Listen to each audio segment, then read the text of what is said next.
Mr. Stein, you're recognized.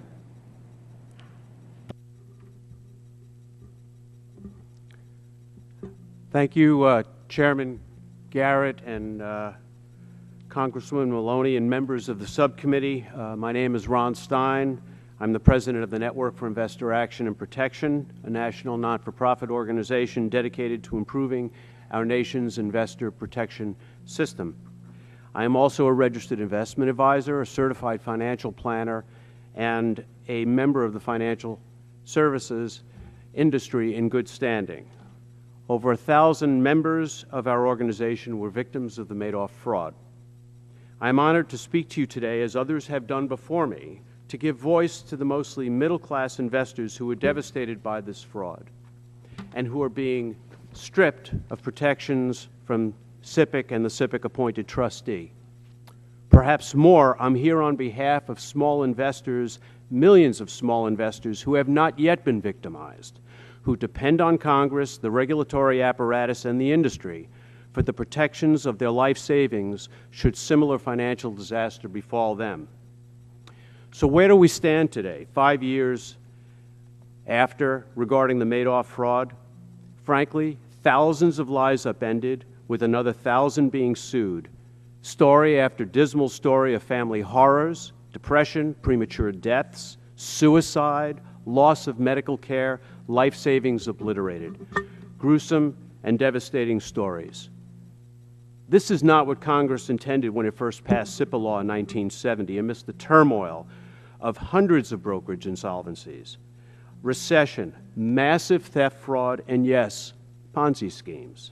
The creation of SIPC, the insurance-like entity, was the cornerstone of that legislation and an essential step to providing certainty, confidence, and trust to investors as Congress was ushering them away from the certainty of their physical securities to the new, more manageable world of the investment statement. It goes way beyond a custody function. It goes to ensuring confidence in the investment markets themselves.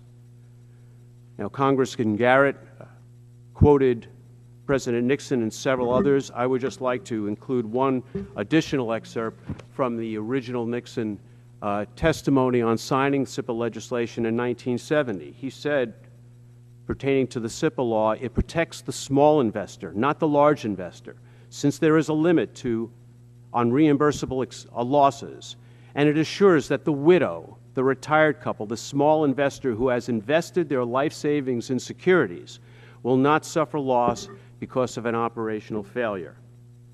I would like to point out that Nixon, nor anyone else at that time, ever said that profits weren't going to be protected, mentioned the word fictitious profits as an exception to this protection.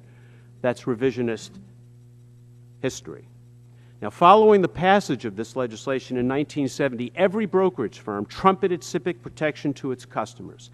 Every customer was informed that they were protected to the SIPC limit based on their account statement values should their broker fail. This was part of every broker's security training. Every one. I know. There were no asterisks. There were no exceptions. There was no hint of being sued. And it was upon these promises that the financial services industry was able to gain the trust of the American public and explode in size. Now, how do those promises and Congress's intentions comport with the realities today? Fact, the majority of Madoff investors will not receive a penny of the SIPC advance guaranteed by Congress under SIPA statute as a result of the net investment methodology the trustee has chosen to use. Fact, over 1,000 investors acknowledged as being innocent by the trustee are being vigorously sued like thieves and criminals, many having already lost everything. Fact, institutions and professional investors are receiving over 80% of the recoveries of customer property.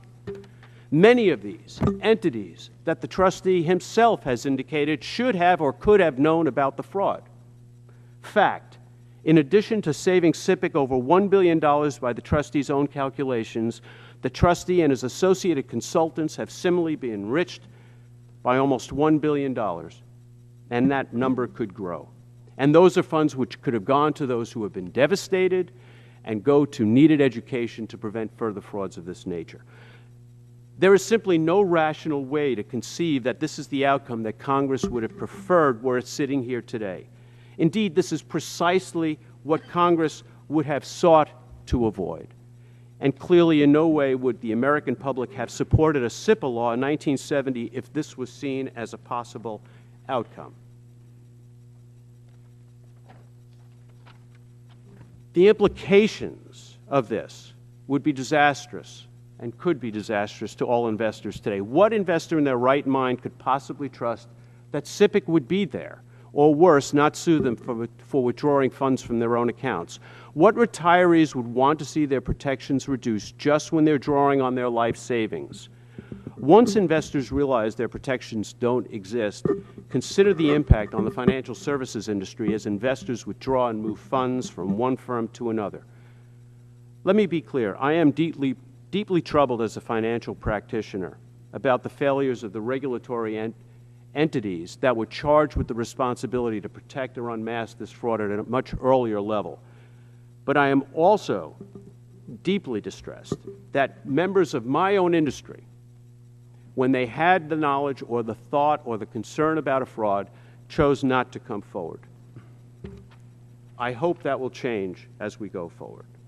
But I'm truly infuriated at SIPC's lack of response in a human way to help protect the investors they were charged with protecting.